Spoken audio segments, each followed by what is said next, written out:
The moon hung high and full in the velvet sky, casting an eerie, pale glow over the cemetery. The silence was oppressive, broken only by the occasional rustle of leaves and the chilling wind. I had no business being there, yet a morbid curiosity compelled me to explore the ancient graveyard that had whispered tales of horror through generations. The wrought iron gate creaked as I pushed it open, its rusty hinges protesting my intrusion. As I stepped onto the cobblestone path, a shiver ran down my spine. The tombstones, crooked and worn by time, seemed to watch me with 1,000 unseen eyes. I took a deep breath and continued forward, the light of my flashlight cutting through the thickening fog. Each step echoed in the stillness, amplifying the sense of isolation. The air grew colder, and the shadows deepened, taking on grotesque shapes that danced just beyond the reach of my light. I had heard stories of this place, stories of apparitions, of voices calling from beyond the grave, of people who entered but never left.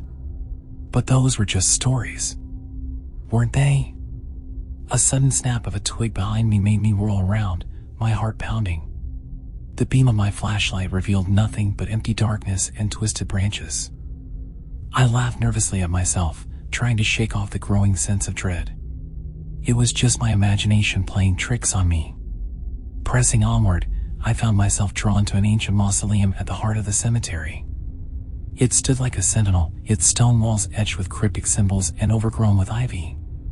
The door, ajar, beckoned me with silent promises of secrets long buried. Against my better judgment, I approached.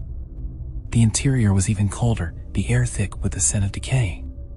My flashlight flickered, casting erratic shadows that seemed to writhe and pulse with life. I shone the beam on the walls, revealing inscriptions in a language I couldn't decipher. My pulse quickened as I realized I wasn't alone. A whisper, faint, barely audible, caressed my ears. I froze, straining to hear. The whisper grew louder, more insistent, but the words were incomprehensible. I turned, and in the dim light, I saw it. A figure, shrouded in darkness, stood at the far end of the mausoleum. Its eyes, glowing a sickly green, bore into mine. Panic surged through me, and I stumbled backward, my flashlight slipping from my grasp and clattering to the ground. The beam spun wildly, illuminating the figure in brief, disorienting flashes. It was closer now, its form more defined, a tattered robe, skeletal hands, and a face twisted in a grotesque grin.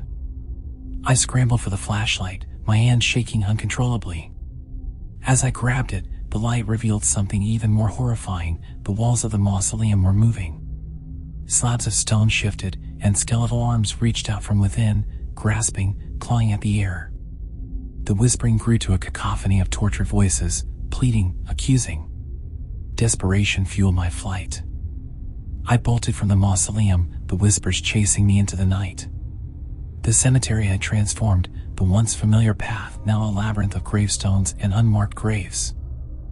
I ran blindly, the beam of my flashlight dancing erratically, my breaths coming in ragged gasps. Then I heard it, a voice, clear and cold, calling my name. It came from everywhere and nowhere, echoing through the fog. I stumbled, falling to my knees in front of an open grave. The voice called again, and I felt a cold hand grip my shoulder. I screamed, wrenching away and spinning around, but no one was there. My mind raced, trying to find an escape, but the graveyard seemed endless, a nightmare with no end. I pushed myself to my feet and continued running, my lungs burning, my vision blurring with tears. The whispers, the voice, the cold touch, they were relentless. Finally, I saw it, the gate, a dark silhouette against the moonlit sky. I summoned the last of my strength and sprinted toward it. Just as I reached it, the ground beneath me gave way. I fell, the earth swallowing me whole. I clawed at the dirt, trying to pull myself up, but it was no use. The grave was closing around me, the whispers turning to mocking laughter. The last thing I saw before darkness consumed me was the face of the figure from the mausoleum, peering down at me with those ghastly green eyes. It spoke, its voice a raspy hiss. "Welcome home." The earth closed over me, and the world above vanished. The whispers faded, replaced by a deafening silence. I was trapped, buried alive in a place where the dead never rested, where the living became the hunted. And there, In the suffocating darkness, I realized the horrifying truth. I was just another soul claimed by the cemetery, another story to be whispered in the cold, dead night.